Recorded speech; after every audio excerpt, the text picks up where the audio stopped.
Okay fine. మీ అందరూ ఎక్కడ రాజమండ్రినా? రాజమండ్రి అమ్మాయిలు, గోదావరి అమ్మాయిలు, రైట్? Okay fine. మిమ్మల్ని కొన్ని లాజికల్ క్వశ్చన్స్ అడుగుతున్నా, చెప్తారా?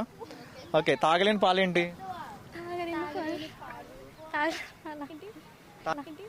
తాగలేని పాలు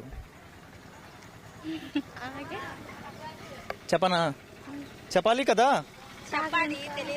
తెలీదు కదా, చెప్పనా? చెప్పండి. అదేంటి, గోదావరి అమ్మాయిలు చాలా షార్ప్ మైండ్ అంటారు, నిజం? మురుపాల, రోజ్ మిల్క్ ఏది మిల్క్ అదా? చెప్పానా? పాపాలు. ఓ ఐ థింక్ వాటా. Next question. ఇప్పుడు మీకు ₹1 దొరికితే ఏం చేస్తారు? బేసిన్ వేసుకుని తినేస్తా ₹1.